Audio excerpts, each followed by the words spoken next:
What do you think of the tax cut? If we had not had the tax cut, Democrats have just taken over the House and said that it was a waste, it was tilted to the rich, it didn't do anything. A number of Democrats are leading an effort to up the top rate. In the case of one New York City congresswoman, all the way up to 70% for the super rich. I guess that would include yourself. What do you think of all that? Well, look, I can't speak to tax cuts for individuals, and I really think that part of the wealth gap is really a shame to have it, because you have this wealth gap that to some extent is ridiculous. Look, the excuse I can say about myself and guys like me is we risk our own capital. But look around you at these guys that just take these huge, unbelievable fees, and these corporate chieftains that I don't even mind if they take the money if they're doing well. But when they're not doing well, they still take millions and millions. And so if I were an average person, I think that wealth gap is a real problem. Now, when you talk about corporate taxes, I think Donald Trump had to do that to make us competitive and try to stimulate our companies to spend more money in productivity, which doesn't seem to be working that well. But at least you had to do that. But if he didn't do that, if he did not do that, my argument has always been, say what you will of the president, whether you like him or not, if he did not do that, we would not have seen the improvement in the economy, certainly up until recently, the markets that we did. I could be wrong. Oh, yeah. What do you think?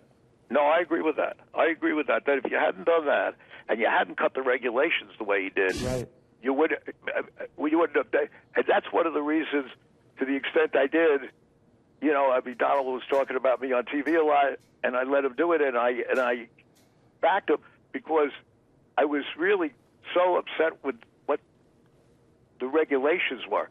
But in a funny way, the one thing I do agree with the Democrats, although I don't agree, I'm really, you know, not a political guy, and I don't get it too much. But the one thing that's ironic, I certainly don't agree with any kind of socialistic movement because you need incentives. Man, the nature of man is he needs an incentive to really get things done. So I don't agree with big government or any of that. But one thing I do agree with what they say, and I've read some articles about how bad some of these companies are. I agree completely. Yeah. So we do the circle sort of turns around that way. No, you get to a certain level where you and Bernie Sanders can sound pretty similar. Yeah. But I do want to get your take on I agree. You mentioned the economic and the market improvement under Donald Trump, and yet he's had a devil of a time breaking past the 40s in these approval surveys, even with that improvement. A lot of people say it's him, it's his personality, his demeanor, his style, whatever. What do you think it is? No, I really think that his base is certainly for him.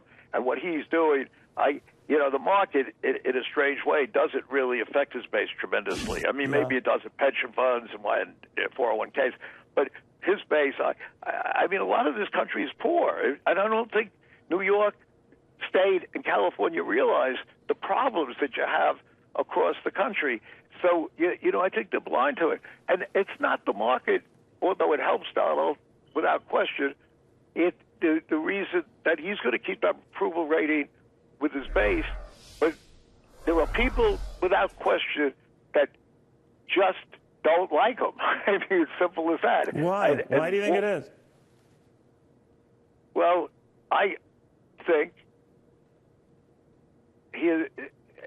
it's hard for me to say. I'm really, as again, I haven't seen Donald since the inauguration. Haven't seen him, and I've talked to him a few times. When's the last time you talked to him? I'm not here to get into it. No, I know, but when's the last time you talked to him?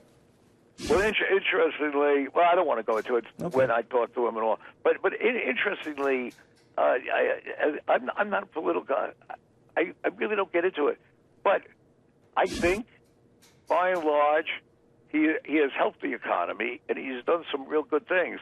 As I said to you, I'm certainly opposed to China, but let's hope that works out, and I think it will.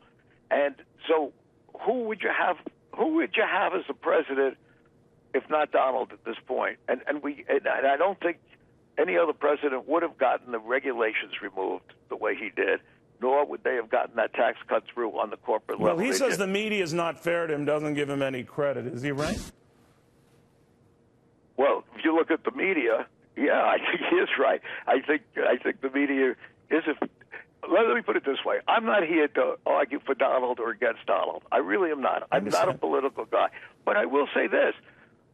you know, you could argue, you know, the media, you know, outside your network, I think the media just doesn't say the good things. It just says the bad things. And there are good things. I mean, look, there are bad things, there are good things. I think we should cover both, right? We should cover That's everything. right. I mean, that's what they're supposed to do. Yeah. I absolutely think so. But I don't want to get into politics. Look, you can call me about the economy. I can talk to you my feelings. Do you want to whisper in my name the next company you're going after or anything like that? Or? Yeah, I'd like to do it, but my lawyers would shoot me, so Understood. I can't do it. Understood. I can't do it. But, you know, so I think one of the things that we have to do, and I've said this for 20, 25 years, but I'm saying it now more than ever, is do something about corporate governance to make corporations accountable. And if you do, I think it would, I mean, just look at my record, and I'm not a manager. You just look if you put the right guys at these companies, I think it would solve many problems, productivity, wealth gap, all that would be partially, maybe nothing 100% solved, but it would solve them. That's just pay attention. message. Pay attention. Do your job, right? I think that's how you put it. Carl, it's always good talking to you. Happy New Year and continued success. Okay, and good luck, Neil. Good luck on the new show and whatever. And Happy New Year. Okay. Thank So you long. very much. Bye.